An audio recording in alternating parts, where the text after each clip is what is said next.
dog.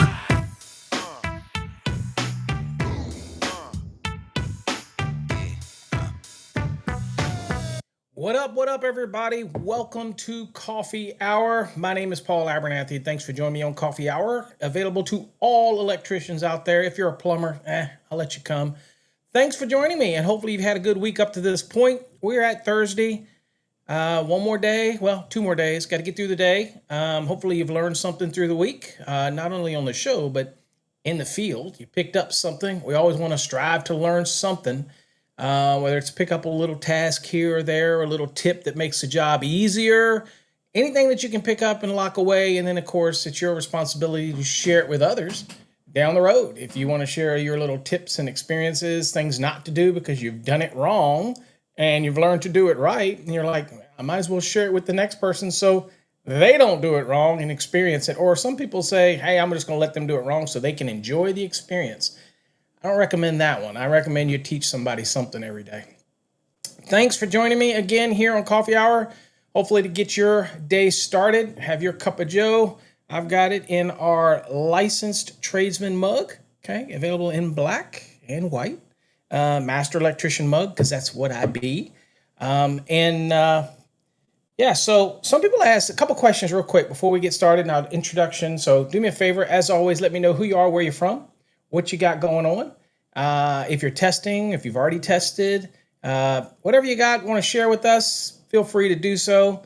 If you got a code question you want to post in there that we can discuss, I may or may not know the answer. Okay, I'm not the, as I tell people, I'm not Mike Holt here. Okay, I'm Paul Abernathy. I'm doing my thing. So at the end of the day, we're going to be looking at code questions again today. Now, these are going to be out of your final. And so the final application, okay, I don't, David, I saw that. I don't do reasoning. I'm not a reasoning guy. I just tell people to follow the code. You'd have to, one of the things about the reasoning behind something is that you have to go and, you kind of have to go and think, and I'll look at it, but you have to go look at public inputs. You have to go see what the reasoning was behind the code panel's decision and the person that submitted the public input, right? That's always the best way to think about the reasoning, that type of thing, okay? So that thing, but we can look at it, but I probably couldn't tell you the reasoning behind it. I sadly, I don't spend time doing that anymore. I don't go looking for why the code panels do this or that. It's just they're submitted and they come in, but there's other people. Ryan Jackson does a great job of that because he researches that stuff. I don't research that stuff, so I just teach people the code, but I don't get into the reasoning.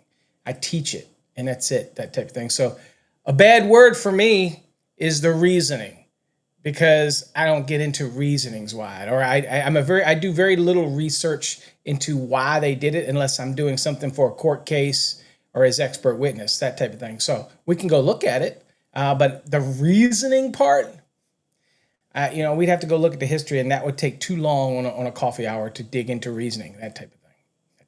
Now, if you had sent that to me at paulabernathy.com, then I probably could have done a little research. As I tell you folks, if you've got questions like that and you want to ask things like why they might have done this, what did the code panel say, what, you got to send it to me, paulabernathy.com. Very few of you do that, okay?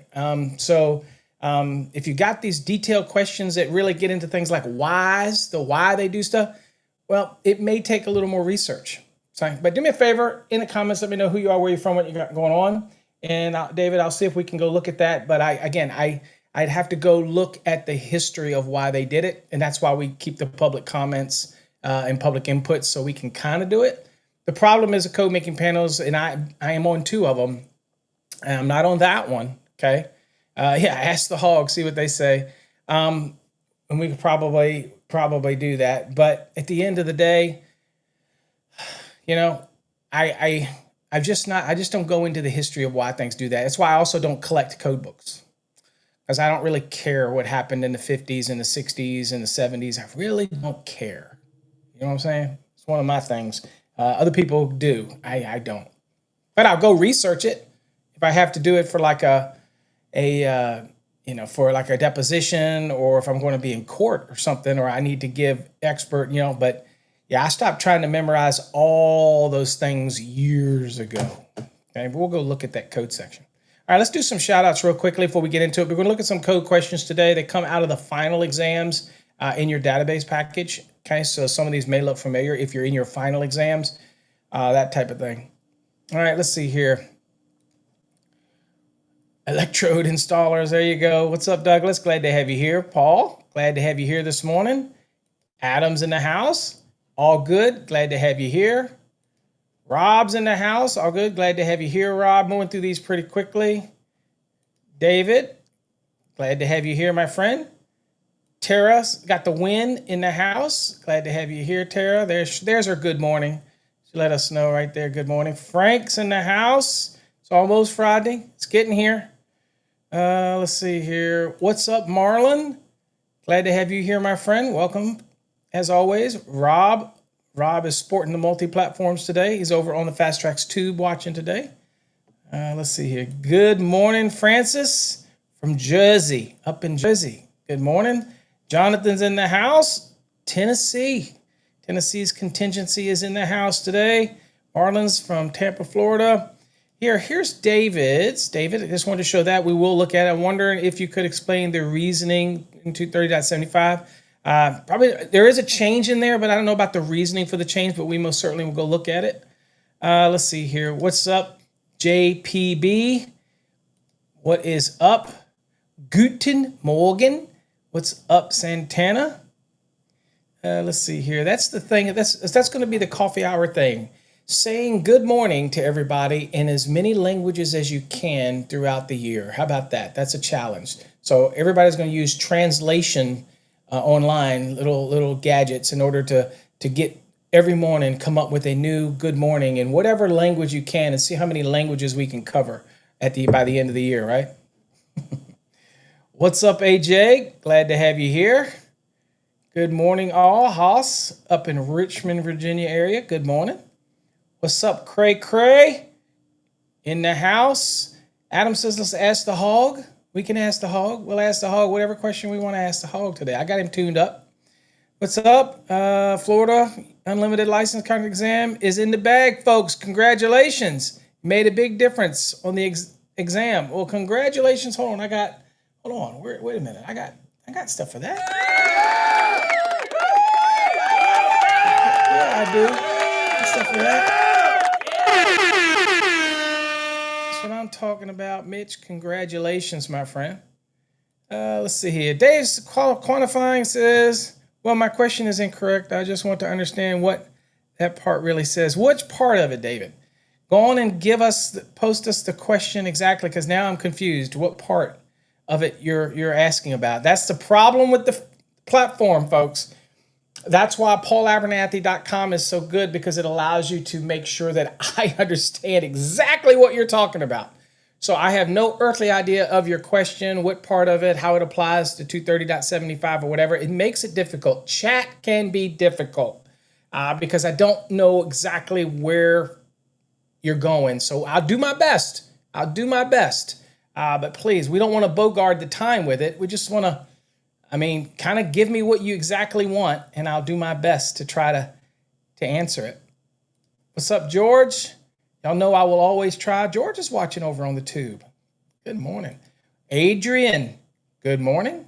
Okay, let's see here. Rob's got a question. Says, do you keep all the code books that you have bought and used? No, I do not. I like I said, I use Link. I'm in electronics. I am not a historian. Okay, I always tell people this, make this clear, because you have all these code guys out there. I've been doing this for nearly 40 years. I've had, obviously, my share of code books. People are collectors, but the people that collect them, they really don't ever go back and read them. They just collect them. And everybody's got to have a hobby, right?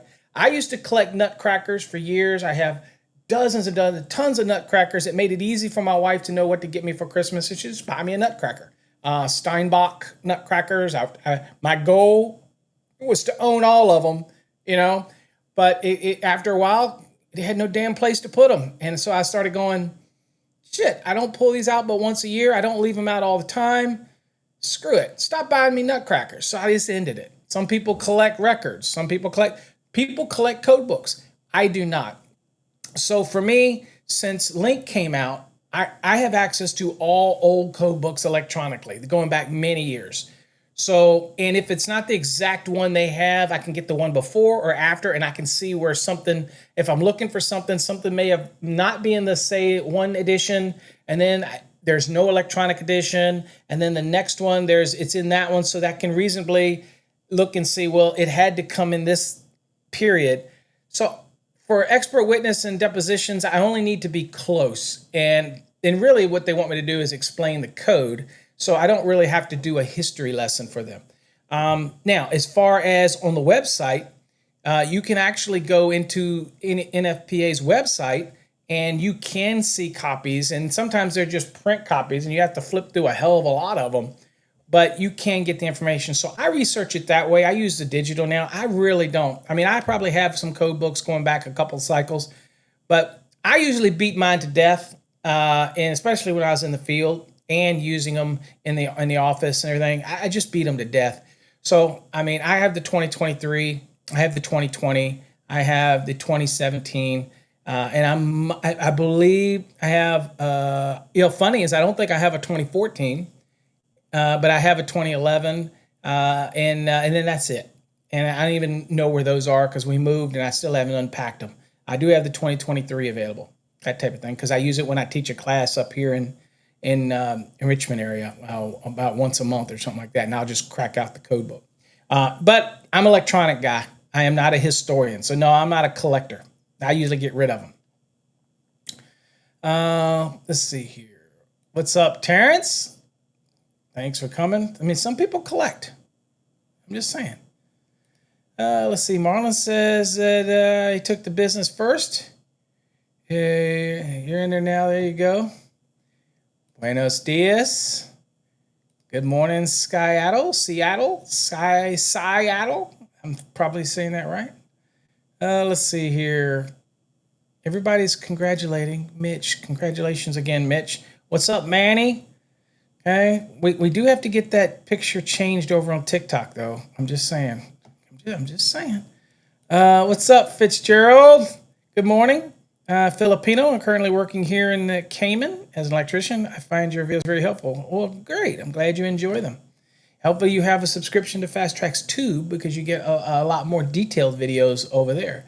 If you're not familiar with where Fast Tracks Tube is, well, it is right there over on fasttrackstube.com. Check it out if you don't have it. What's up, Mike? Glad to have you here. Let's see here. Marlon says, sir, could we file a complaint on an AHJ? Can you file a complaint on an AHJ? Depends on what you're qualifying an AHJ. You can file a complaint on anybody. Okay, so open process. They're public servants. The AHJ, a lot of times I explain to people, and these are great questions, folks. Bring your questions, okay? Because we're just going to look at code questions today, so we got time to answer questions. The AHJ may be the building official, and it may be just a supervisor, or it may be even extend down what we call deputies to the AHJ, which is the electrical inspector. So when you say AHJ, it's broad. But can you file a complaint against an electrical inspector? Absolutely, you can. You can go to their supervisor. You can file an official complaint. Can you go above their head and go to the building official? Absolutely. Can you file a complaint on the building official? Absolutely. You can go to a city manager, or you can go to open mic night at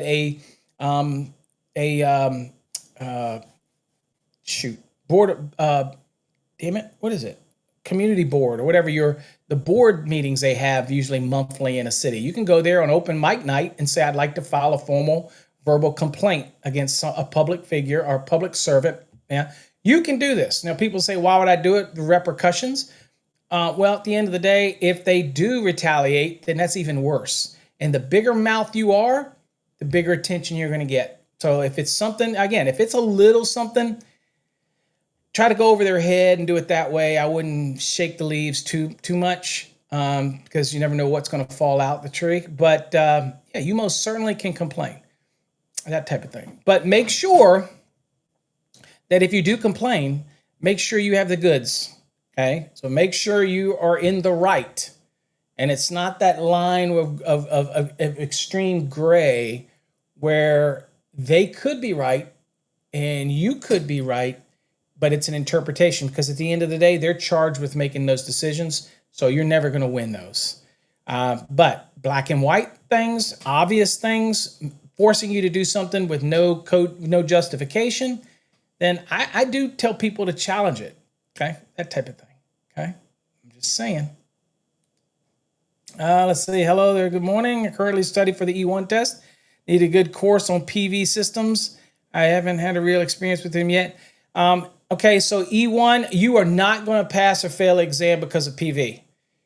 You may think you will, but you will not. I have taken the E1, E2, and E3. PV is not going to, I would not spend a lot of time in PV and think that that's going to make and break you passing an E1 exam. I would not. That's a wrong way to study.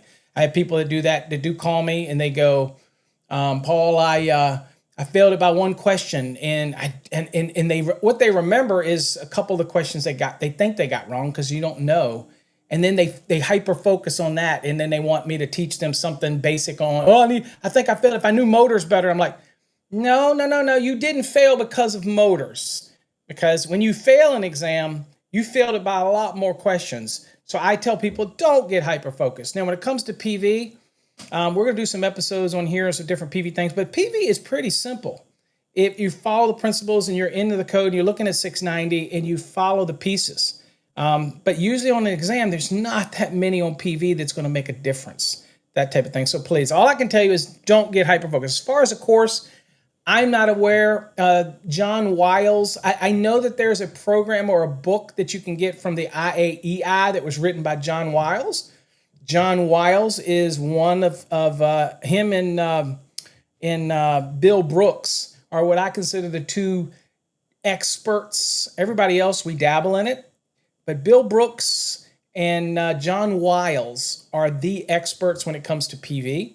So I would go to IAEI, and I believe they have a book on PV, and it is really good. You'll learn a lot in that book. Okay, so IAEI, International Association of Electrical Inspectors. So just type that in a search engine and then put photovoltaic book after it.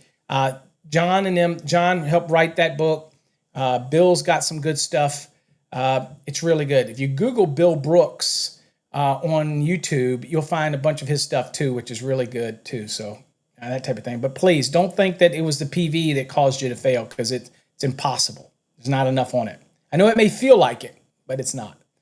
What's up, Greg? Good morning. Let's see here. Mitch says, thanks, everyone. Funny how a lifetime of work can accumulate into one exam on one day, and then the explosion of success when you do pass it, or the confinements of implosionary failure can cause us to go on a spiral down and get depressed. It happens. I have a podcast on that. Again, you're not alone, and people, the euphoria of success where you finally exhale and you've passed this exam, you're like, it's over with. But it's not, because you continually want to keep learning, that type of thing. But a lot of people that fail exams go into this regression. And what happens is they'll go into it and they'll stop studying. And they'll say, I'll take it later, and they don't. They will go backwards on that. And I tell people all the time, don't. Grab it by the reins. It's like a riding a bucking bronco.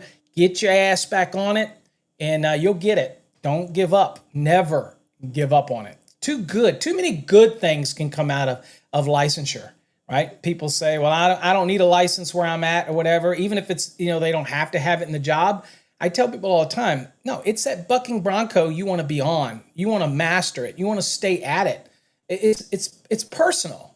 Whether you need it for the money or advancement or promotion, for me, it's personal. Getting licensure, everywhere I went, I had to have my license, my master's. So I went from Virginia.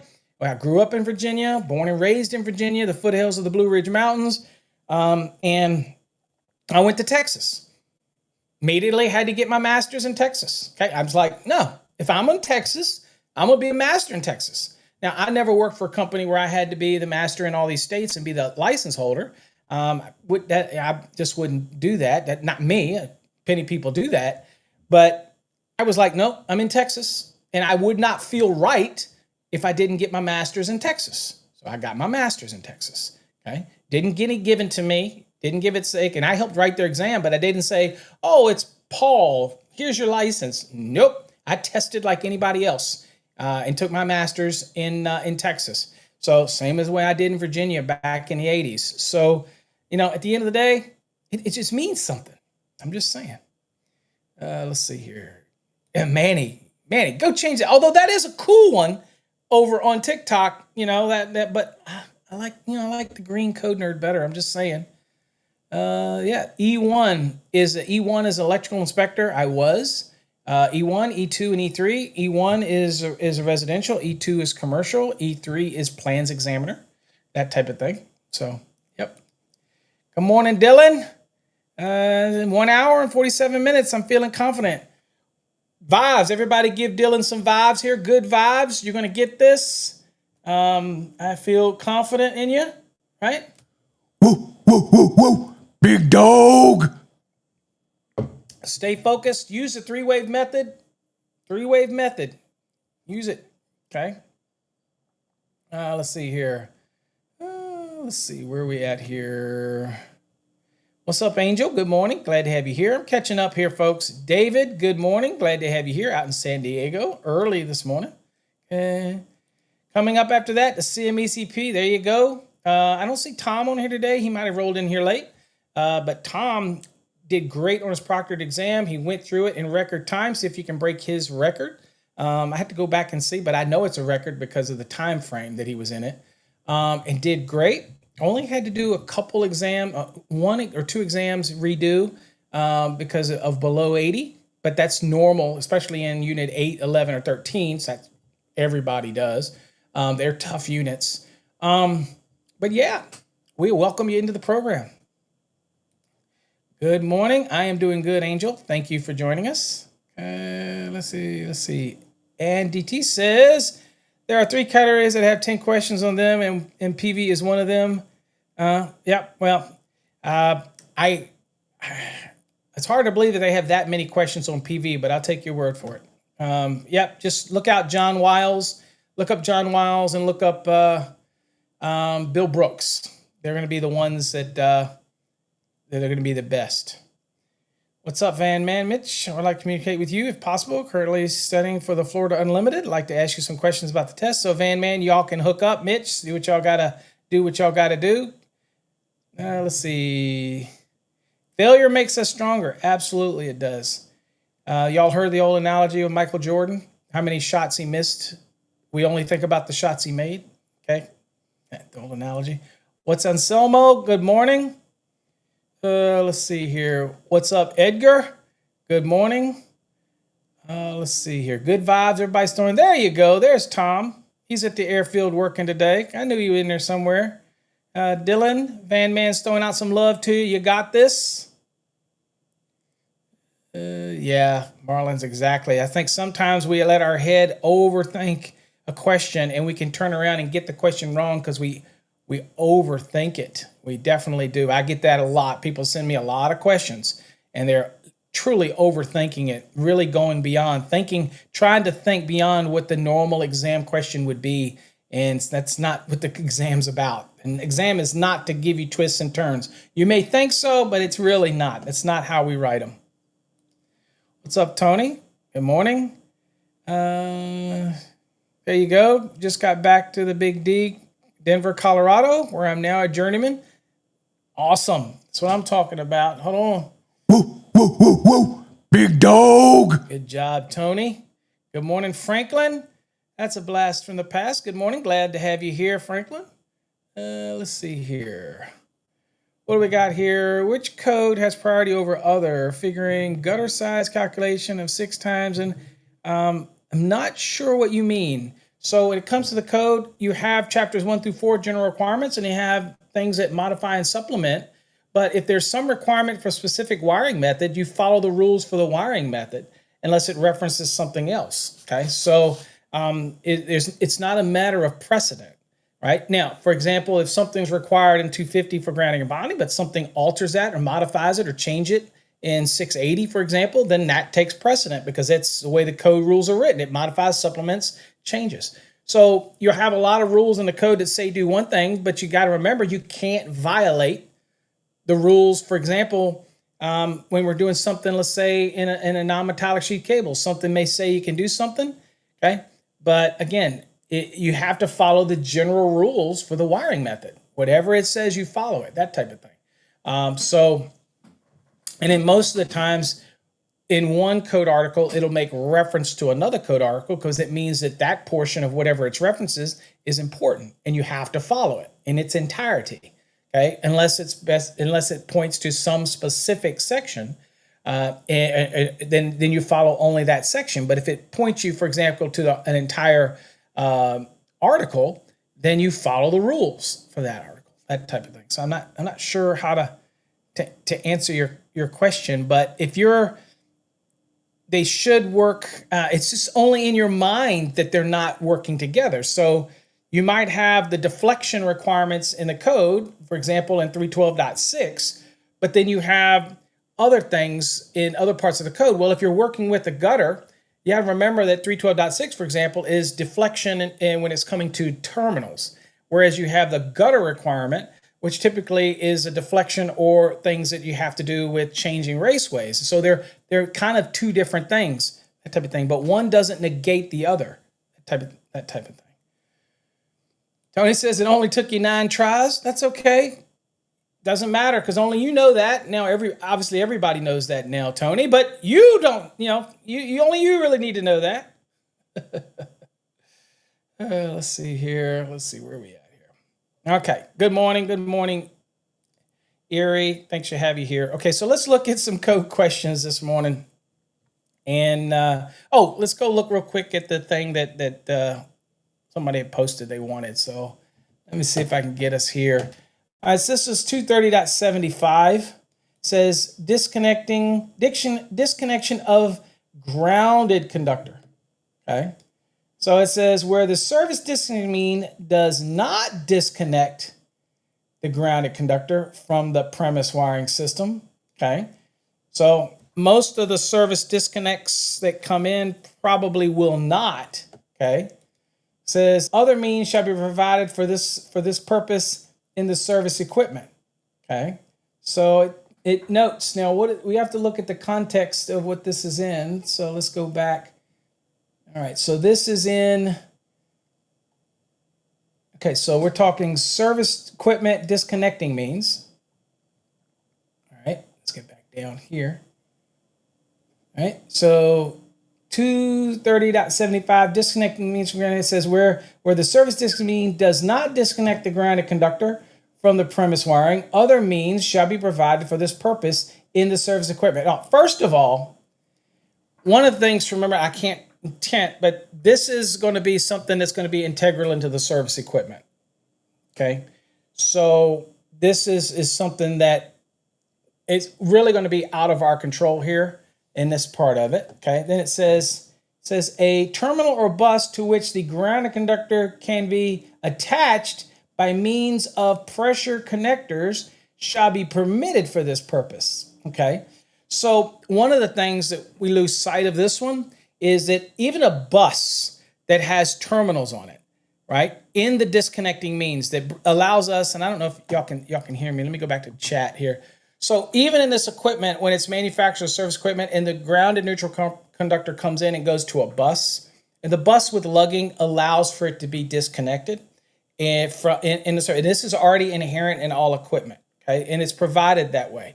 So it's not being run through, okay? So where it does not disconnect it or it's running through the service equipment, a means has to be provided. And typically this would be a simple bus bar or a lugging system would be equivalent to be able to disconnect it. Now I think the confusion here is we're not necessarily talking about putting the grounded conductor on a switch.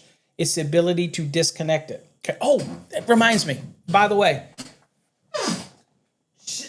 people ask, I remember when y'all were talking about books. When you were talking about books, I don't collect books, right? I don't collect code books.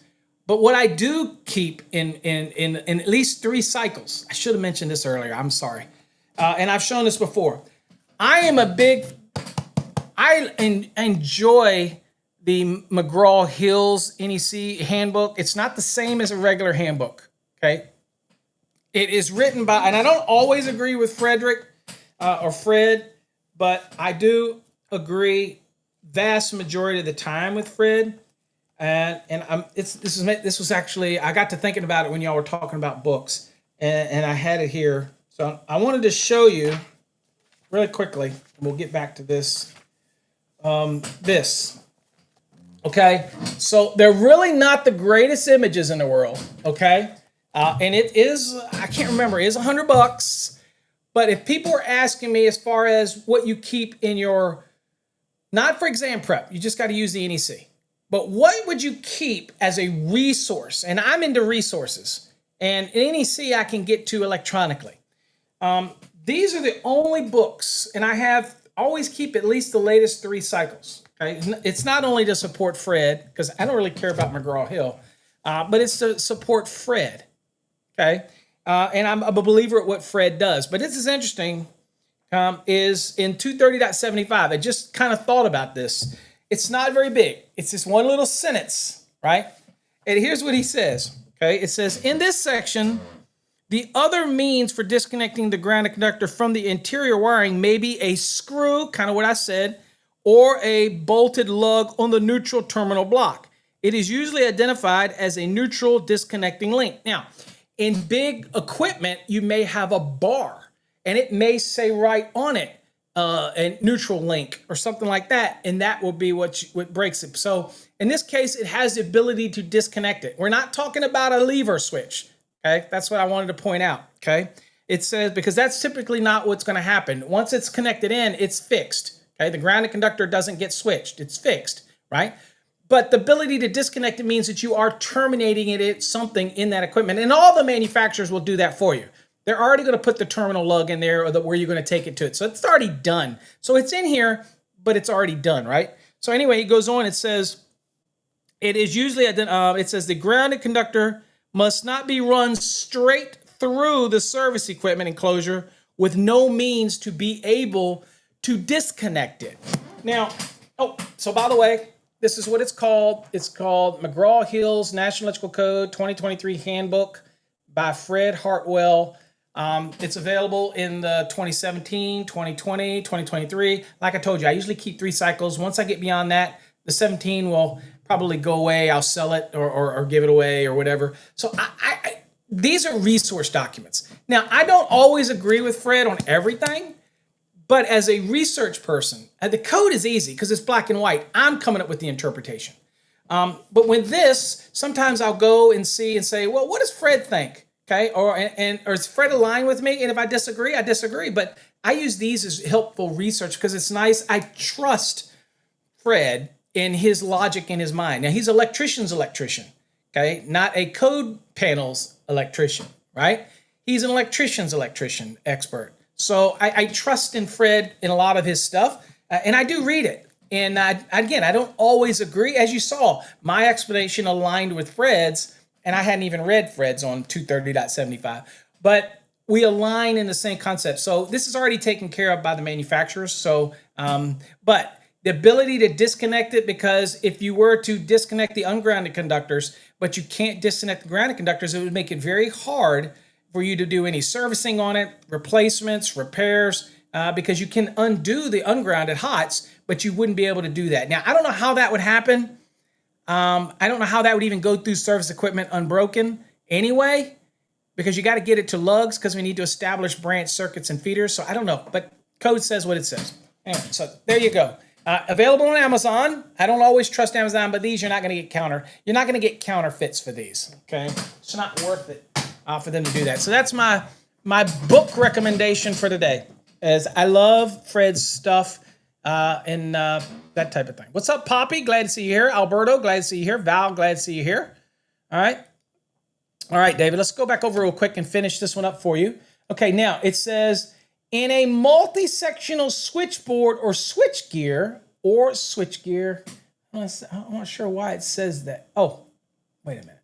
Okay, I jumped down too far. So, for example, it says in a multi-section switchboard and switchgear, disconnects for the grounded conductor shall be permitted to be in any section of the switchboard or switchgear if the switchboard switchgear section is marked to indicate a grounded conductor disconnect is located within it. So it's just telling you that when it comes to the switchboard or switchgear, because it's bigger and it's made up of sections, it's saying, well, look, we're just going to let you know up front where that technically you can disconnect the grounded conductor is. Is it in that section? Is it in that section? It's probably going to obviously be in the section where the service conductors come in. But sometimes you can't tell because you're looking at it and they may come from underneath. This is telling you where it is you have to go. Now, why would they put that in there? It makes sense because we don't want to just go in it and, not sure where this disconnect would be. So we have it. We need to tell you where you have the ability to separate that or pull it apart, that type of thing. Makes sense? Also, because how the bus may lay out in the bottom of equipment, you may be in the first vertical section, and that's where maybe the service conductors come in, but it may not be immediately apparent where the grounded conductor is that you could disconnect it from the system. So they're going to tell you where that is. I can't give you the rationale. It just makes sense. The only other thing I can tell you, there is an informational note, and I'm a big believer in informational notes. And it says in switchgear or multi-switchboards, it says the disconnecting means provided for the grounded conductor is typically identified as a neutral disconnect link and is typically located in the bus in which the service grounded conductor is connected. Okay, so it's usually in the same area where that grounded conductor would be making that connection inside of the assembly. Does that make sense? Hopefully that makes sense and answers your question, David. So don't want to be like me, dude. I got all kinds of problems. I got a son that hates me, wishes I'm dead. I got diabetes. I'm balding. I'll never have hair again. You don't want to be like me, man. All right. Okay. Let's look at some code questions. Unless y'all got some additional questions, feel free to add. Adam says the best $85 that will help you. What was $85, bro? Let me know. That book's not $85. That book is more expensive than $85. Where'd you get it for 85 freaking bucks? Maybe you're talking about a different one. All right, let's go and look at the code today. Let's look at some exam prep questions, folks. Let's go. Okay.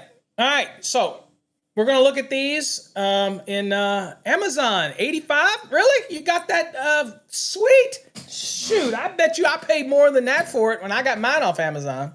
I'm just saying. I got no discounts. Fred didn't send me no book. All right, it says where one or more lighting outlets are installed for interior stairways. That should send you a trigger right there. Okay. It says there shall be a wall switch on each floor level and landing level that includes an entryway. Okay, so if I have 3 stories, right, and I got stairs down to a landing, and of course I can exit that landing on that level, okay, then I have to have a switch there. And if I go down from that landing down to the lower, then I'm at the lower level, I have a switch there. If I have lighting outlets that are in the stairway, I have to be able to switch them, okay? But it goes on to say, to control the lighting outlets where the stairwell between floor levels, okay, between each floor level, has blank risers or more, 4, 5, 6, or 8, okay? So if you're thinking of this and you're thinking, well, I'll go look at the index, you probably can look under lighting outlets, okay? But what we're going to do is we're going to try to say and use some logic here and say, okay, so we're talking about lighting outlets, all right? Most of you remember that there's a requirement in the code, or I would say requirement. There is a specific section again, this is talking about going out to a lighting outlet. So we know we're talking about branch circuits going out to lighting outlet. So that does narrow it down, right, to 10. All right, and let's see real quick, guys. I don't know that I have this geared up here. Let me see if I do. Hold on here. Let me get this geared up. I work on the fly. All right. So we could go over to the index and we could look under stairs. I don't want to do this a lot because it takes a lot of time away. I will tell you how you learn this. Lighting outlets. Anything to do with lighting outlets, you want to remember that it's a branch circuit going to these lighting outlets. So that's going to get you at least in the Article 210. Then once you're in 210, y'all remember that receptacles, here's a way to remember this. Receptacles are in dot 52. And then you remember, oh, wait a minute, at the end of that, there's a dot 70. And dot 70 is dealing with lighting outlets. And that's talking about outdoor lighting outlets, outside of entryways. That's talking about lighting outlets for like the bathrooms, kitchens, and all this kind of stuff. And it talks about all of that. So the dot 70 of 210 is your lighting outlets, okay? But anyway, we can go look at your index because say you're struggling, you're in exam, Dylan's getting ready to take his exam, and he's like, okay, let me go look over here. He goes, all right. He goes, let's see here. I'm going to go here and I'm going to look at the index. And he's thinking, okay, well, let's look under lighting outlets. So we're dissecting it. So we'll go under lighting outlets. And let's see here. I'm under L. All right, so lighting. So we got lighting. Let's see if there's anything under lighting outlets. Here we go, lighting outlets right here. Now, first thing that I'm going to tell you to save you a little time when you're doing things in the index, for example, is that the first one, 210.70, we know it's a branch circuit and we're supplying lighting outlets. So 210.70. But while you're here, you're going to write these other things down. Now, you know that 410 is specific for luminaires. So if the question's not specifically about the luminaire, right, then you're going to be going, wait, this is about lighting outlets. And 210 is a branch circuit, and you're going to know that 210.70 is the section within 210 that's dealing with lighting outlets and placement and where they happen to be. Now, you're going to write down that. Now, y'all know my little trick. I don't know. It's not really a trick, but y'all know that I like to write down 210 and then underneath it, dot 70. And then I would probably write all of these down because I don't want to come back here, right? I'd probably just scribble them down on scratch paper really quickly so that I have them. You always have scratch paper on an exam. If you don't have scratch paper on an exam, you need to complain because every test center's got to give you something to be able to scribble notes on, do a calculation on, or something like that. If they didn't give you one, you need to stop and go complain right now. Dylan, if they don't give you scratch paper, stop and complain. And before you sit down and start that test, go, where's my scratch paper? Okay, where's my stuff to write things down? Okay, so the next thing I would look under here is dissecting that question. I would look under and say, okay, what's the next thing I'd look under? Maybe look under stairways. All right. Also, since it's talking about, let's see here, switching, I could look under switching. So this is what you do, folks, by the way, for those that are stumbling into us late and say, Paul, I don't have all that time to do all that stuff you're doing. Yes, you do. You're studying. Don't let anybody tell you otherwise. If they're telling you folks, let me tell you right now, if you've got an educator out there who's telling you that when you get an exam set of questions that you have to answer them in the same amount of time as the exam starting out, they're full of shit. You need to run to somebody else. I will look them right in the face. In fact, I'm going to be in an NFPA meeting next in about 2 weeks. You know, if any educator out there wants to come up to my face and say that, no, the student needs to be able to answer that question while they're studying within 2 minutes, I'm going to look you right in the face in front of everybody. I don't care who you are. I'm going to tell you you're full of shit because you're full of shit. A student who's learning the code needs to take the time and dissect a code question. That's why we give you a bunch of them so that you can use the practice ones to hone your dissection skills, right? Dissection skills. Then that's why we give you the 3 final exams at the end so that you can time yourself. Then and only then do you put a 2-minute timer on your clock. Up until then, you do not do that. If they tell you that, they are wrong. And usually it's somebody trying to sell you a question database and they're trying to sell it to you so you go through the questions. I want you to take your time and dissect them because that's where you're going to get the most out of it, especially if you feel a little questionable in your lookup skills. You definitely want to dissect them. Okay, so that's what I tell people to do. And people say, well, Paul, your method, I get these posts on YouTube all the time. You take too long in a question. They can only got 2 minutes to ask their question, but you dissect it for 10 minutes. Yeah, you dumbass. I'm doing it because people learn how to maneuver through the NEC. Oh, by the way, if you don't like that or you don't like my opinion of that, there's other channels for you to follow. Bye-bye. You can leave. I'm not here to appease you. Okay. You can agree or to disagree. All right. So I'm telling you my method. You don't like it?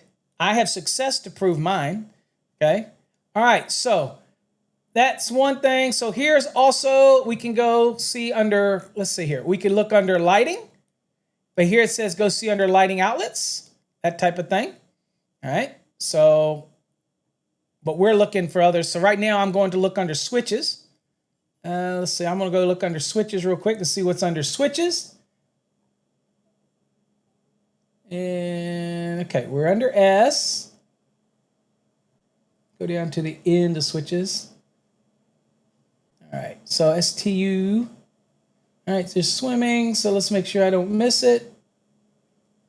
Let's see here. A lot under swimming, folks.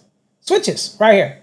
So 404, just to look and see what we got. So we're going to look under switches, and we're looking down and seeing what we can see. If there's anything under here. Let's see here. General, okay. There's outside, is service, knife, manual. And we're looking for stairs or anything having to do with stairs. Let's see here. If anything that might help us in here, let's look and see. It might be, and I might have missed it. But I don't see anything in there that would be beneficial to me. Anything about indoors or stairwells or hallways or anything like that. Okay, I don't see anything in there like that. All right, so again, in a quick look, I don't see anything. All right, so the next thing I might say, well, let's look under, what about, all right, well, lighting outlet is in it. So we looked under, I think we already looked under lighting outlet, right? Yeah, we looked under lighting outlet. So let's see here. So I'm sure we did. Yeah, we did. Lighting outlet. Right? So there's lighting. And again, we looked under, there you go, lighting out. So we got 210.6. So I wrote all these down. Okay. And also include the fact that you just know that you're in a branch circuit application. So you say, okay, it makes sense. Dot 70. Okay, we're going to go to dot 70. And oh, real quick, here's your structure. Okay, so you see what we're saying is the receptacle required outlets. Remember that. Part 3, 210. Outlets, not receptacle outlets alone. Outlets, lighting outlets, receptacle outlets. All of that's the holy grail when it comes to that type of thing, and location. So there's our 210.52 for dwelling unit receptacle locations and placements. And there's your meeting room one right here, 65, 70. Lighting outlets required. Clicking on it right here. All right, so remember, we're looking for stairs. So that's the trigger in the question. And since it does come, here's one thing to remember, is it does come with answers. 4, 5, 6, 8. Again, on an exam, that's what you're looking for. You're looking for those triggers within the question. So when we go back here, we'll go back to the NEC. And what we're looking for is for the stairs. Okay, so that's the dwelling. So they're additional, right? And we're looking down and we're moving through this one. Okay, and we're looking to say, okay, well, and I get down here and I see stairway.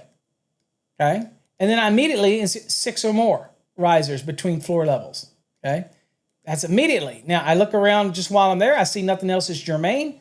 I said install interior stairway with 6 or more risers between floors. Boom, boom, boom. That's it. As said by somebody famous one time, bing, bang, boom. Okay, there it is. Now, let me adjust this down real quick. Sorry. Didn't realize that was there. All right, so here, obviously 6. Okay, and you're not going to see the answer because it was right. This is the one where it shows you the answers at the end. Okay, but that is the answer there. And I should have showed you the code reference, but I didn't. I don't think I can go back, by the way. No, I don't think so. There we go. Yeah, there we go. So I can show you the code reference here. See that 210.70A23, right? And obviously if we went that to that in the code, right there, A23 is right here. And there's where you get the 6 or more. Now, you may have already known this, so this takes me to another great point about preparing for an exam. If you're sitting in on the exam and you're doing my 3-wave method, so you're going through the exam right away answering, Dylan, this is for you. Answer everything you know right away without even having to think about it. You just know the answer. In all tests that are electronic, there's a way to mark a question. So just answer the question. If you can't answer it within a minute, then just click the mark so that you can come back later, right? And keep going through and go through that first wave, answering everything you know right away, okay? Now, the ones that you marked, you're going to come back on the second wave and you're going to be focusing on the ones that you marked. So in the computer system, it should allow you to go look at the ones that you marked. And that's what you're going to do. You've already answered the other ones. Now, if there's any of them that you were on the fence during that first wave and you just answered it, but you're like, I'm just answering it because I think it's right and you're not sure, mark it. But if you know definitively the answer, like you knew this was 6 risers, right? Then you're like, I know it. Boom. And you just answer it. The second wave is for the ones that you marked. When you answer one, unmark it. So it won't be in the third wave. You get what I'm saying? In the third wave, you're going to answer that question, all right? And you're going to make sure that before you go to the next question, you're going to at least answer it, whether you use a deductive reasoning, logic, or whatever. If you still are not sure, but you've narrowed it down, you still leave it marked. But you don't leave that question unless you have answered it, okay? That way you don't accidentally leave any that are unanswered, okay? And then if you've got extra time, you're going to go back to the ones that still are marked. That's the process. It's not brain surgery, but it helps control you in the nerves when you're taking a test. Go through. There's going to be certain ones like this one, which you might have known it was 6 steps between floors. Boom. Just answer it. Move on. If you're a minute and you're still like, I don't know. I don't know. Mark it. You'll get it on the second wave. Relax. But don't let it overwhelm you, and do not get bogged down on a single question thinking that one question is going to make or break you have more to lose by bogging down on one question than you do to just mark it and go on. You'll get it later because the third wave, you got to answer it anyway. So what you're really losing is time. And as we say, time is something you'll never get back, whether it's on an exam or in life. Once that time is gone, it's gone, okay? So again, follow that process and it'll calm the nerves, that type of thing. What is that, Tom? What is that? Tom says, what, you got a building official? What is this? Hold on. You got call the building department and argue if the last step for the floor level is a riser. So he's arguing with the number of steps. I only count a step if I have to step up to it. I don't count the floor. Okay. If I have to step up to it, okay. So the argument is if I step up 3 steps, 4 steps, or 5 steps, if I have to step from that last step up to the landing, is that considered a step?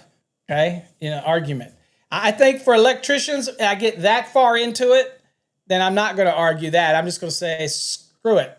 If I have to step up from one to another, then I consider it a step. So from the floor level, if I'm stepping up, that's a step. Step, step, step. If I'm on the last step and I have to step up to the landing, then I consider that a step. That's just be my rule, okay? The building officials may feel differently, but I'm going to err on the side of caution. If I got to step up to it, then I'm going to consider it a step. Or if I have to step down to it, I'm going to consider it a step. So either way, it takes care of itself. If I'm stepping from the top landing going down, then that's the first step is the one I step down, boom, boom, boom. And then from the last, if I have to step down to the landing or the bottom, then that's a step. That's how I would do it. Everybody's different. And you argue it how you want, but man, if I'm at that close, if I'm at that borderline, dude, I'm just putting what does it cost for me, electrician? I'm putting a damn switch in there. I'm just saying. All right, so let's go to the lesson here. All right, good question. All right, so we know that is 6 right here. Okay, and we know by the code reference right here. Okay, so there we go. All right, next. To determine the minimum lighting load for a specified occupancy, okay, specified occupancy, it says the floor area for each floor shall be calculated from the blank dimensions of the building. Paul makes me think Paul already has this in his database loaded up, and he's already gone and looked up this. Makes me think, Paul, that you've already loaded the database because I just shared that picture.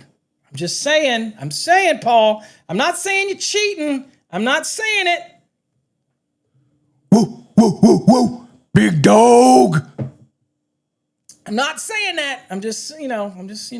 Okay. So the minimum lighting load for specified occupancies, the floor area for each floor shall be calculated from the blank dimensions of the building, dwelling, unit, or other area involved. Now, you're in the Fast Tracks program. Paul has been in the program or working through different portions of the program. This is an example of a question where you liable to get this on an exam, and you should know the question. You should know the answer to this. Answer it, move on. Obviously, you're going to use the outside dimensions of everything, okay? And so, at the end of the day, hold on for a second. What is going on? Okay, I don't know what. Okay, anyway, somebody was texting me in. I don't know what that was. So we have to go. So where do we go in the code for this? Well, since this is talking about something that's in a calculation, and we know that it's integral, okay? That's true. There you go. Adam to save the day. He goes, he's not cheating. He's in the program, bro. That's why he knows. You are right, Adam. Wisdom. That's wisdom right there. Okay? Adam. Wisdom. All right, so Paul and Adam.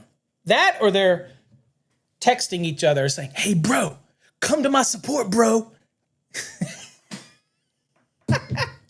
All right, so this is one that you should know, but if not, it is clearly a calculation thing. And this is also part of the principles, okay? And I just scratch and sniff myself. So this is part of the principles. So if we go look at the NEC, for example, we're thinking, okay, this is in 220. This is a calculation principle. So we go to the very front. It's talking about this. Here's 220. And this is part of the principles of calculations, right? And in this case, you see it says floor area. One thing to remember that this says new right here, right? So it's been moved here, okay?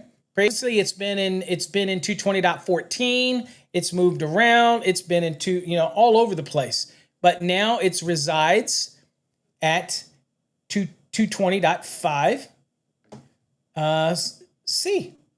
And here's what it says. The floor area of each floor shall be calculated from the outside dimensions of the building. That goes for dwelling unit as well. That goes for single family dwellings. Again, it's the outside dimensions, okay? I can see an exam question where they give you, this is live? What do you mean is this actually live? Hell yeah, it's live every morning, 8 a.m. Live. Let's go. So, all right. So makes sense, but I can see an exam question where it may be a situation where they give you two dimensions, an outside and an inside dimension. And it seems like a simple question, but what they're trying to do is determine whether or not you know, okay? And so there you go. So that's just something to think about. And again, this is like, I need to know this dimension. If you've been through our program, then you know that when we're doing Unit 8, Unit 11, Unit 13, we have to know, and we're doing the competency reviews, we have to know dimensions in order to be able to come up with a load calculation. Well, since this is the very genesis of starting the load calculation, whether we're doing the lighting or we're doing the overall for 3 VA per square foot for a dwelling and all this we got to know the dimensions. So they either give it to you or they're going to give you the dimension of the building and you just use the dimensions of the building because that is your outside dimension, right?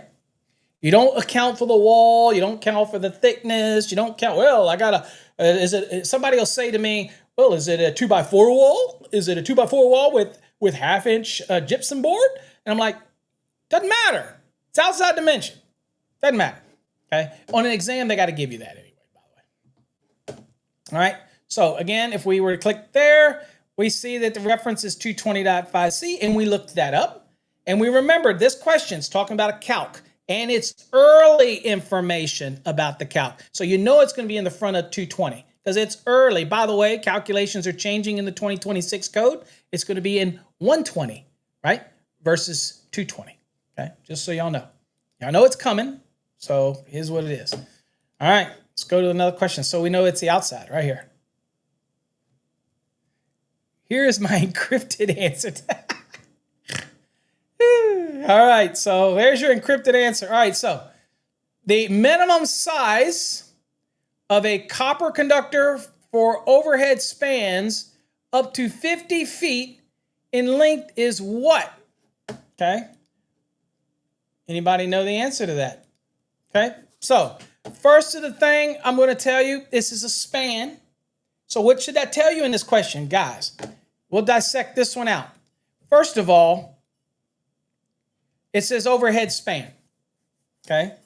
So we know that if that's the case, then it could be branch circuit, it could be feeder. I don't know, but I know one thing, it is outdoor. It's an overhead span. Unless they state indoor, which would make it specific, typically overhead spans typically are outdoor applications. Regardless of that, we know that this is either a branch or feeder, and we know that it is outdoors.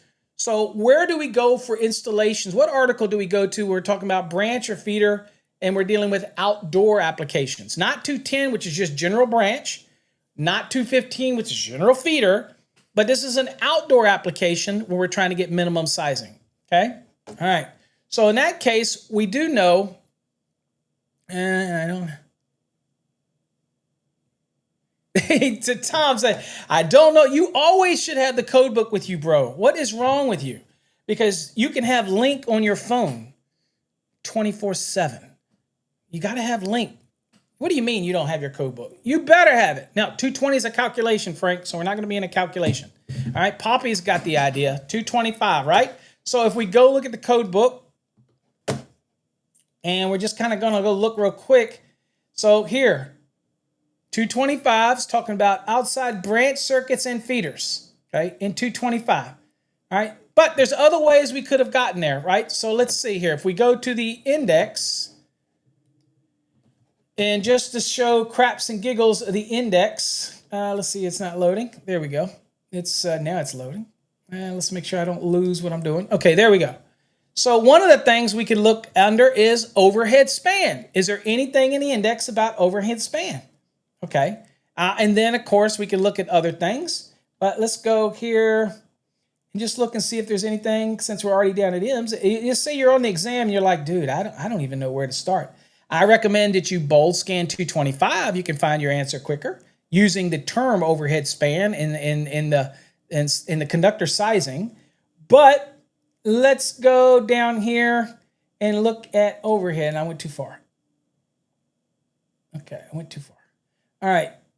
Okay, so here is overhead spans. Look at that. Can y'all see that? Overhead spans. It's sending me to 225.6a. Simply by understand. This is what I tell you, folks. Get used to dissecting a question. Okay? Get used to. When I looked at this question, the only thing that stuck out to me on this was like overhead span. Right? And again, it's minimum size copper conductor. Okay? And it says overhead span.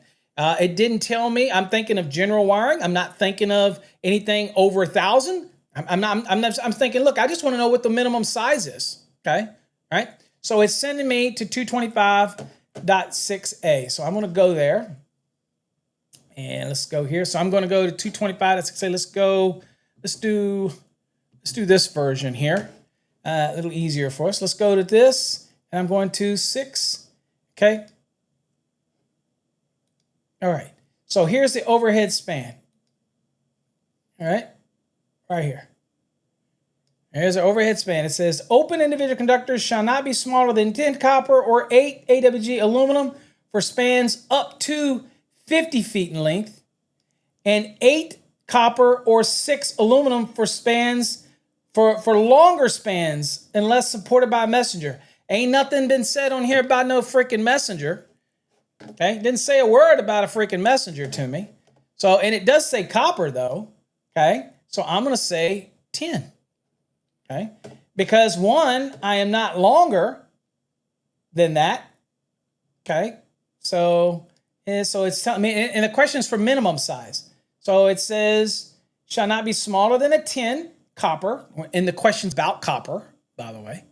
Say, or 6 AW aluminum for spans up to 50 feet in length. It says, and 8 copper for longer spans unless supported by a messenger. Then it could be obviously smaller than an 8 if it's supported by a messenger, that type of thing. And again, just to show you an illustration, because I do have one. So here is up to 50 feet, 10.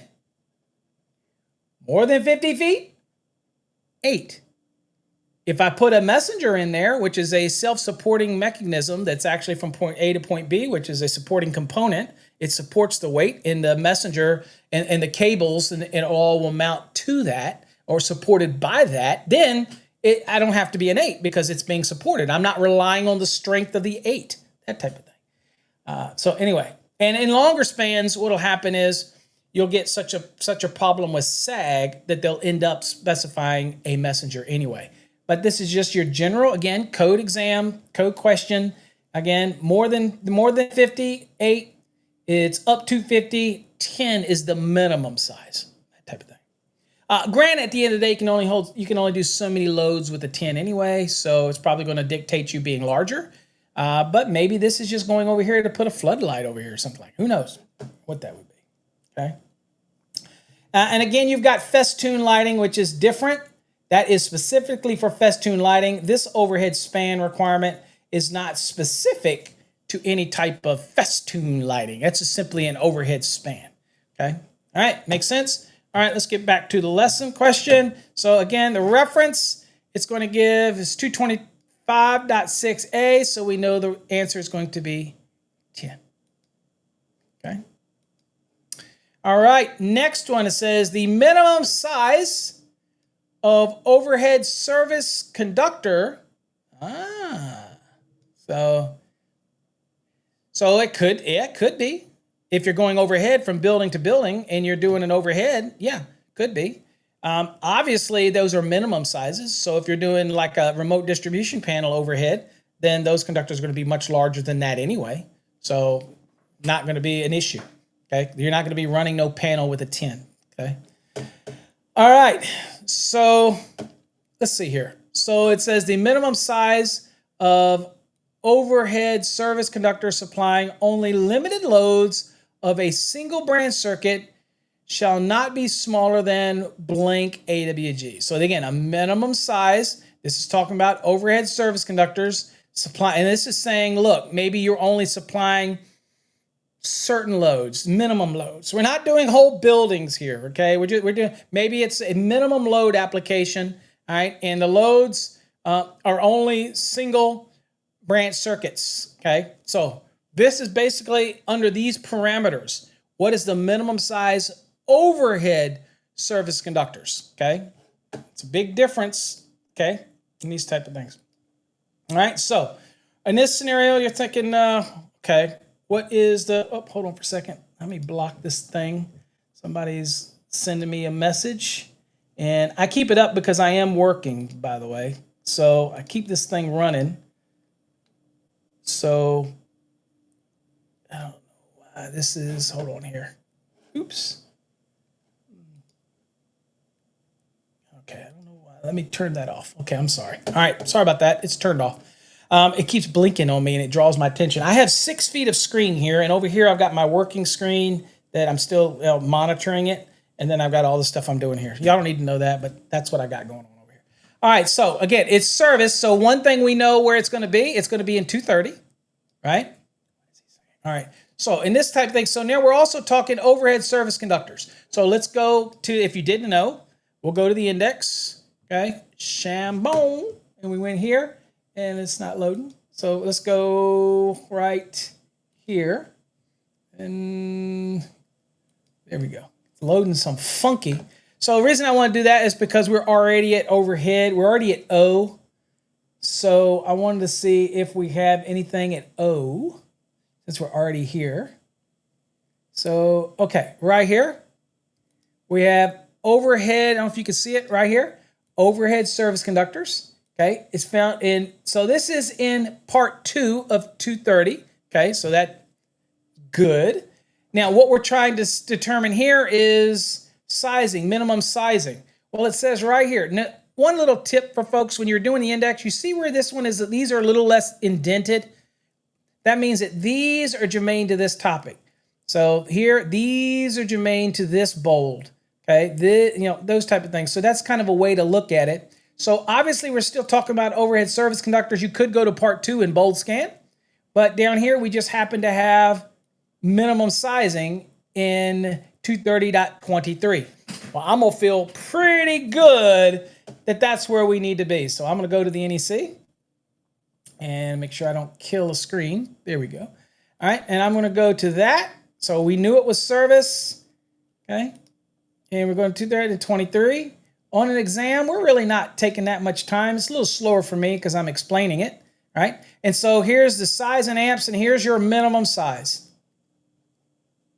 So it says, the conductors shall not be smaller than 8 copper or 6 aluminum or this other product we don't want to look at. Now, this is the exception. Look at this exception. Because immediately you might be on an exam and you might go, boom, I'm going to answer. And let's see, I don't know what the comments, let's see, what do the people in the chat say? Okay, so Paul says 8 and B, went right to that. Manny says 8B. Okay, everybody says 8B. Okay, all right. Well, let's go back to the NEC and let's see. Everybody says A. Jonathan says A. Let's go back to let's see what it says here. Let's go right here. Okay. All right. Remember, it made it specific. It said only limited loads of single branch circuits. So it made a point. Hold on. Back to the lesson. It made a point to say this. Details are in the question. All right. Just so we know. So let's go to the NEC and says, okay. So what does this exception say?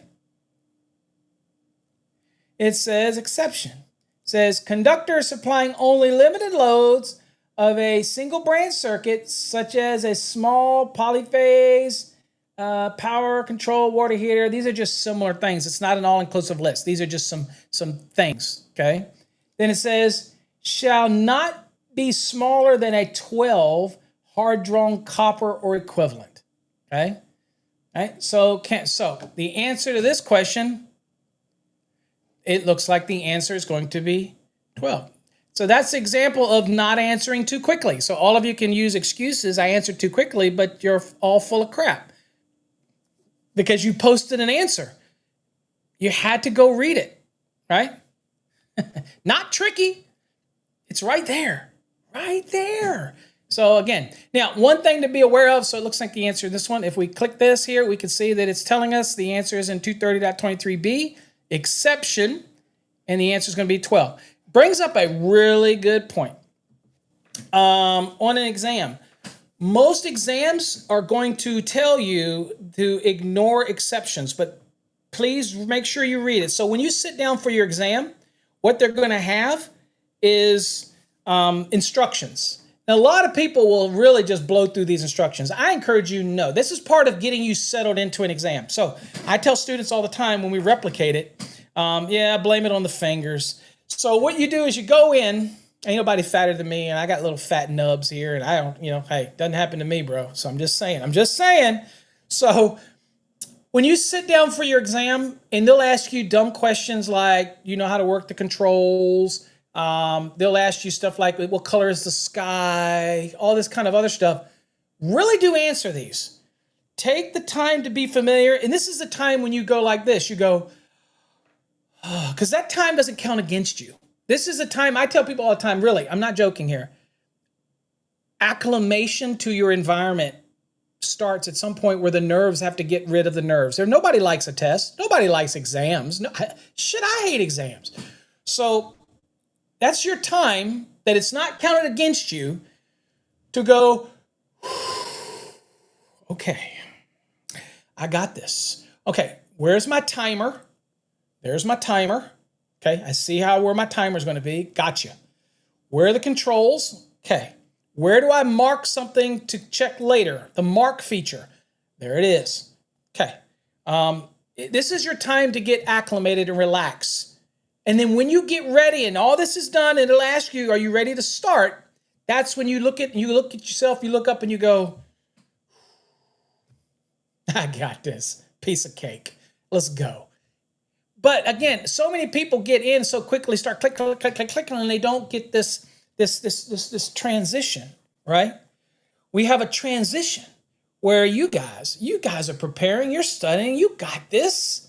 You're the code warriors out there. You're like, dude, you have the nerve to me. Let's go. And so I always had that mentality when I went into a test. I love that part of it. But do I like tests? Hell no. Nobody likes to be tested on anything. But there's a rare few of you out there that thrive on it. I know Tom is the kind of guy that probably thrives on that type of thing. And I was always, when I got there and when I was ready, when I did this, over the top move, then I would go boom and be ready to hit it. You know what I'm saying? And then it was like, dude, get out of my way. Get out the way. Whoop, get out the way. You know what I'm saying? Okay. So anyway, so that was my mentality. So you're nervous to get in it, but once you get in it, you're like, don't talk to me. I'm in the zone. Nail that shit. Dylan, you're going to nail it. Nail it. I'm just saying. All right. So obviously this answer to this question, dude, I don't know what the hell is wrong with me today. So obviously the answer to this question is number 12. Okay. All right. Let's do one more. We'll call it a day. What's up, my code dudes? Paul, 2025. There you go. Sorry, look.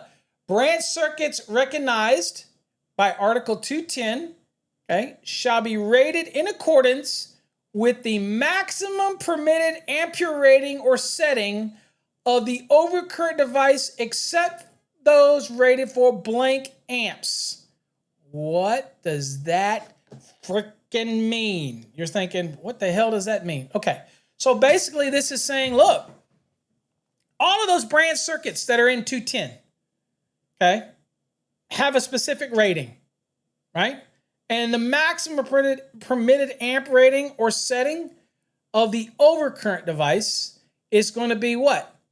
Specific, okay? Except for those rated on a specific amp value. So you're thinking, okay, so this is talking about ratings of the branch circuit, and this is talking about the maximum permitted amp ratings or settings of overcurrent devices.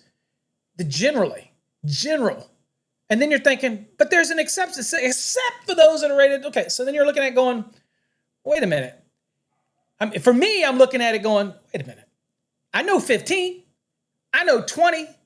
I know 30. The one that looks odd to me is the 25. You're thinking, okay, but it's a branch circuit. And when I read this is upfront information.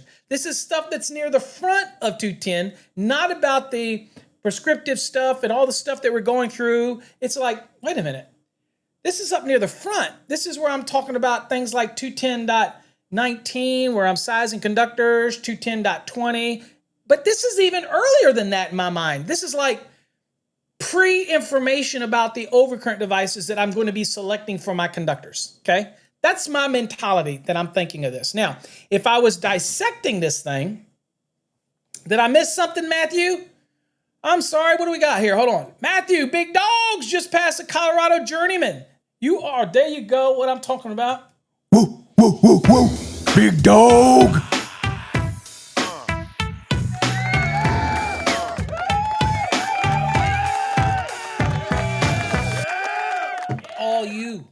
All you, Matthew. It's all you, brother. I'm just here for the guidance, right? I'm just here to direct you into your greatness. It's the way I like to think about it. Again, every student of mine who's been successful through my career are like family. If you've used me in any way, I do live vicariously through your success. I don't care what I achieve in life anymore. My mission is to help you all learn as much as you can. I'm going to die, okay? Probably sooner than later. At the end of the day, it's about what we carry on. And I am the most proudest of I had somebody all the other day, I think they bother me when they make a post on YouTube or something and say, nobody knows you, Paul. Everybody knows Cy Porter, who has 500,000 followers. I'm like, the people that know you are the people that buy the shitty D.R. Horton homes or the other homes that he calls out stuff that should be so damn blatantly obvious that you don't even have to be a home inspector to know. I don't care if Sally Sue knows who the hell somebody is, okay? I don't care. What I care is that electricians know who I am and they learn from me. And if you're new and you don't know who I am, where you been? Jump on the boat. I'm here to teach you something. We want to learn together. I love learning new stuff, okay? I still get the juices flowing to get up, talk code, shoot code with you folks. And, I ain't one of those fakers. I'm a maker. Let's go. I make dreams come true. We learn the code. I help you be successful. Shit, I'm on a roll today. I got all these little sayings that I'm throwing out there. What the hell is in my coffee? Holy crap. All right. Whatever. All right, so let's go to the code. Let's go real quick to the code. Oh, man, y'all are getting a pretty rare Paul today. It doesn't happen that often, but, dude, I must be I'm jacked on something, okay? All right. Okay. So if I'm looking at the code, one of the things that I'm going to look at here is probably going to start by looking at something. What up, Tino H? Glad to have you here. Oh, there you go, Sparky. Loves watching the videos. You learn something new every time you watch it. And sometimes I do say things that will reduce the brain cells, but only momentarily. Then you'll come back. Let's see here. All right, so let's kind of say, what if I went under branch circuit real quick? Since we're going to look at this one, let's dissect it out because I already know where I'm going. Y'all heard me. I'm going back and I'm going to be bold scanning at 210 because this is upfront information. This is like giving me general guidance information. Just look at how the question was written. But for craps and giggles, we're going to go back and look under branch circuit and I'm going to see if it's talking about anything to do anything remotely. So let's go back in my code book. I'm going to be very broad on this one. And I'm going to look at branch circuits. And what you're going to learn into this, folks, is you're going to learn what is and what is not in branch circuits. Okay, that's the whole thing we're doing here. All right, so let's get here. So I'm back here. I just want to make sure I'm back to the beginning. Okay, all right, so I'm going down, and I'm going to look here, and I'm going to see what do we got. Okay, here's branch circuits. Okay, so here's branch circuits. So really quickly, if I didn't know what it's talking about, I'm saying, okay, it's asking me something about overcurrent devices. It's asking me something about ratings, settings, and all this kind of stuff, maximum, all this kind of stuff. So I'm going to look down and just by chance, see if I see anything that may be relevant. So here's what I'm going to do. I'm going to notice how these are offset. So they're all about branch circuit. So I'm going to just quickly, and then when you see these that are offset of this, then they're specific, very much germane to this only. Okay, so that's kind of the structure if you're wanting to know how that actually works. Okay, so I'm going to look down, and I'm going to look down real quickly, and I'll say, okay, so here's conductor's minimum ampacity. Not really what it's talking about, but notice that it's 210.19. So that is the upfront information. Okay, so that's probably where I'm going to be bold scanning from, but let's go further. Let's look around. Really quickly, it doesn't take you long to do this. Okay. Emergency, nothing to do with it, nothing to do with that, nothing to do with that, nothing to do with that. Okay, I'm just looking to see. Nothing to do with that, nothing to do with that. See how quickly you can do it? Nothing to do with that, nothing to do with that. Yeah, there's ratings, but that's specific, okay, 430, so you know that's specific to motors. Now, here's another one, individual. We're talking about overcurrent protection. Notice that's 210.20, so it's right around that 210.19. But, I'm just looking. And say ratings, information, yada, yada, yada. Nothing important. Marinas, no. Motion, multiple, no. Multi-circuit break, no. No. Overcurrent devices, no. Let's see here. I'm just trying to see if there's anything that can spark here's permissible loads. That's 210.22. I'm noticing all those things are around. Now, ratings. Part 2. I don't know a number, but I know it's part 2. Okay, we're looking at that, saying, okay, part 2, ratings. And we're looking under branch circuit. So that's a ratings. That was in the question. So write that down, part 2. All right, so I'm just going to look and see if there's anything else. Small appliance, nah. Selection. Okay, branch circuits, selection current, Okay, so that's enough for me. I know it's in branch circuits, but I'm going to do this. I'm going to do what I normally would do, and that was do my my bolt scans. So I know that it's going to be, I know that 210.19 and 20 are specifically different, right? So I'm going to be going here, and I'm going, okay, this is how it works. If I'm on an exam, I'm going, okay. First, I know that was part 2 that was talking about ratings. So I'm going to skip this stuff, and I'm going to go, okay, part 2, right here, branch circuit ratings. That's what it said go to. So I'm going to go to the very first one, 210.18. That is to begin my journey. As you can see right here, this is the beginning of the ratings. All right here. Now, one thing I notice is these standard sizes. Ratings, so it says the ratings for other than individual branch circuits shall be 10, 15, 20, 30, 40, or 50. Okay? I'm looking at that type of thing and I'm going, huh. All right. It says branch circuit recognized by this article shall be rated in accordance with the maximum permitted ampere rating or settings of the overcurrent device. I got you. Okay. And then it says the ratings of other than individual, okay, others, individual branch circuits shall be 10, 15. Don't get me started about this 10 one real quick. You see the exception there. Don't get me started on that one. Okay. All right. I'm not going to get started on that one. Okay. All right. So in that case, I'm looking here seeing, and again, I'm noticing that it says that these are listed here for the normal ratings. So that immediately just drew me to a question. You're not going to get brain surgery-istic on this one, new word Paul make up. You're going to say, look, it's got to be, if I look at here, 210.18, the only one that doesn't make sense here, the only one that does not make sense here is this one, okay? So that's the one we're going to check, okay? Boom, all right? All right, let's spin the wheel, do some contests. Let's give away some stuff. We are slow on our giveaways. Jeff should be back. I think he's coming back tomorrow, so he should be getting back to normal tomorrow, that type of thing. So what's up, Steiner? Welcome. What does it say? You're a great teacher. Going to my ticket soon at the end of the month. Good. I'm glad. Hopefully you learned something. I like to think I like teaching people.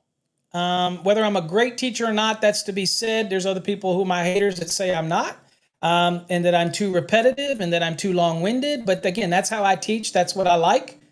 And it's how I do it. And I tell people that don't like it to piss off. And those that do like it, welcome to the show. I enjoy having people here that want to learn. And code can get boring enough. I want to learn something. Okay? So that's what I do. So I appreciate you here. Glad you're here. All right, let's spin the wheel and see if we can't get some people on the list for the giveaways here. Let's go. We're going to do 4 today because I am running behind as usual.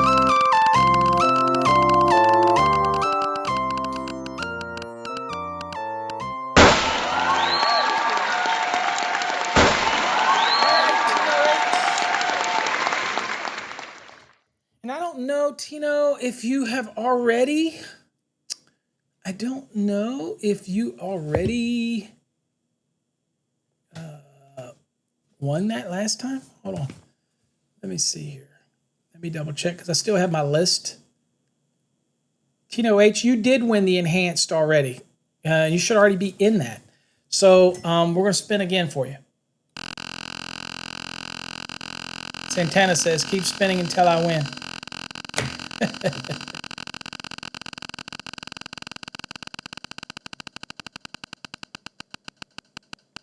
Appreciate it, Spark. All right, Tino H, you're registered for Trade Hog. All right, good luck with that. That's the Trade Hog Basic. Okay, 12-month access to that. We do have that set up now for the 12-month. I haven't launched it yet, but you are set up for that. So, I mean, if you win that, we'll show you how to do that. All right, let's just do this again. Let's go.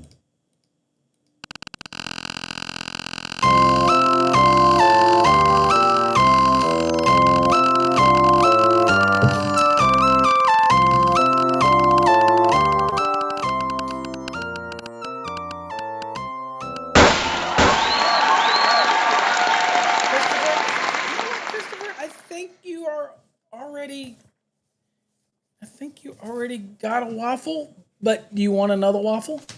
In fact, I think it's right. Darlene has packed those up, sending those out, but I'm not sure. I hate going back. I prefer y'all just to tell me. If you don't want the wire waffle. I don't know. Anyway, Tina.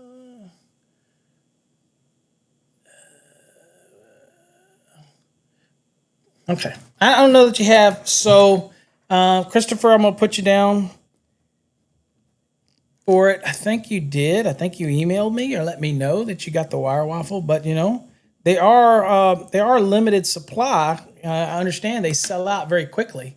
Can I use it again after the next drawing? No, you can't. Let's see. All right, let's spin again.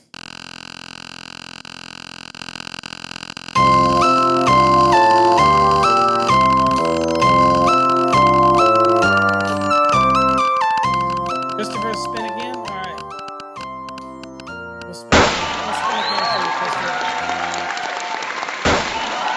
Okay,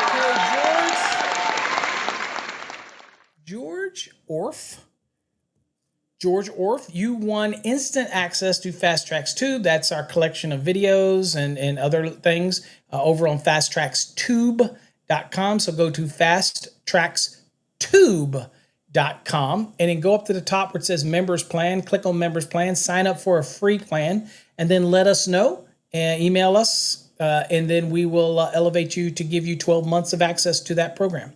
Hopefully you will continue to subscribe after your free 12 months.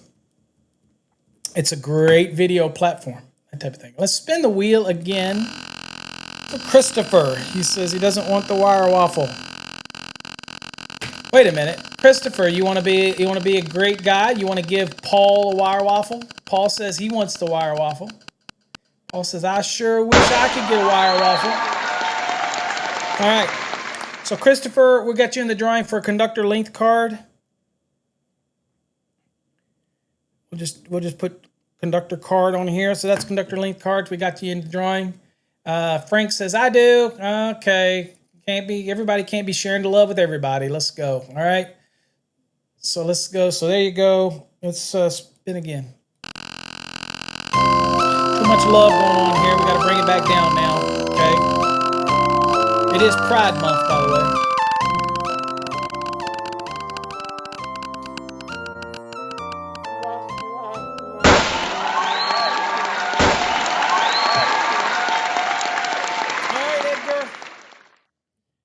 Edgar, it says that you're in the drawing.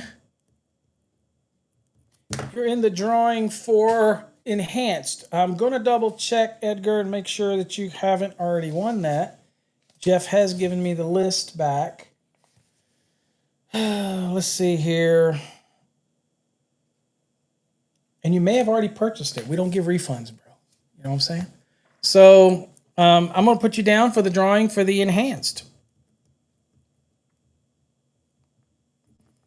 Okay. All right.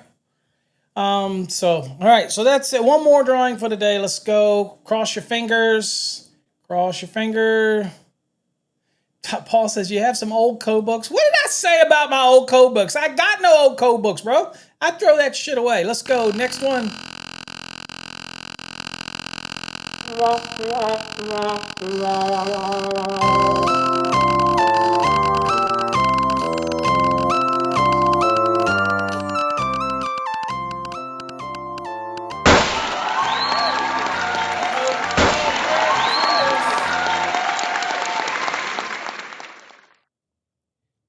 Remember that Greg has won a waffle before and says he didn't want it.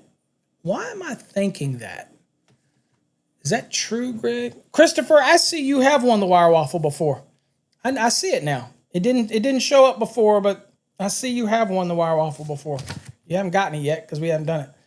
Greg.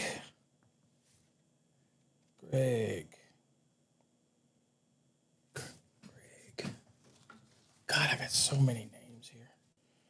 All right, Greg. I mean, literally the lists of giveaways. So, okay, we're going to assume you have it, Greg. So do me a favor.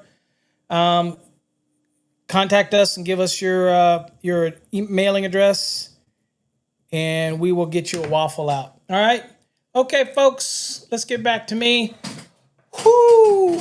You've had a moment today where Paul's gone crazy, and then he's come back to earth. Okay, settle down. The coffee's wearing off, and we're back. Okay, could I autograph them? It's a funny you should say that. Is because I have had a few things that people have asked me to sign. But I'm just an electrician like you, brother. But I'm more than happy to sign anything you win. I don't think I can sign the waffles though. They're black, and I don't have a silver pen. That would be cool. But you're gonna put me in a building. You're gonna put me in a house, and nobody's ever gonna see it anyway, right? Okay. So anyway, all right. So, but yeah, that's it. Okay. All right. Oh, I did have one guy ask me one time when he bought a minimalist wallet that and it's not since I've been in Virginia. This was back in Texas, and he wanted me to sign it with one of those silver Sharpies, and I did have one, and I did sign something for him. He wanted it. I got a silver Sharpie. Okay, I didn't mind doing it. But I have also signed quite a few code books for people. I had one guy, I can't remember who it was. Was it Manny? Who was it that sent me their code book to sign? And I will sign it where I'm a code panel member at. Okay, and a lot of people do collect those. Steven 120, Steven 120 volt over on TikTok. He's a guy that posts videos on TikTok. I signed his book when we were at the thing. Oh, by the way, I should mention real quick before I go. Yep, there you go, Manny. I got yours. I'm going to be in 2 weeks. I'm going to be in Vegas, and I'm only going to be there for the code hearings. So it's only like June 18th and 19th. But if you're in the area or you're in Vegas, holler at me. We can go out to dinner. I'll let you drive because I don't rent no cars out there. But I'm more than happy to meet you, chat with you. Talk to you, answer any questions you may have. Come and join the code hearings. Enjoy it. Have fun. And so it's a great time to learn about it. Now, if you get a chance to come early and go to the conference, the trade show, you can go to the different manufacturers and see what they got going on. And I'm also going to be at NECA. And NECA is going to be in Chicago. I don't know when that is. I think that is September. Something like that. But if I'm still employed at Prismium Encore, if I'm still there, I'll be there. I'm going to be at their booth, answering questions and meeting and greeting and all that kind of stuff. So join me there if you happen to be it. That's a neat thing to go to too. If you ever get a chance to go to a NECA, that's the one where I do recommend you walk around. They have educational sessions too. I used to teach some of those. I don't do that anymore because the people that I'm usually with want me dedicated to the show rather than go off and teach. When I was younger, earlier, and people wanted me to teach, but now they really want me at the booths, that type of thing. So I will be there for that, and I will be meeting and greeting and all that kind of stuff. And you can come and ask any product question you want, any technical question you want. I'll get deep into whatever you want. But I am going to be there, and so that is going to be at NECA, and that's going to be in Chicago. And I don't know when that is. Google it.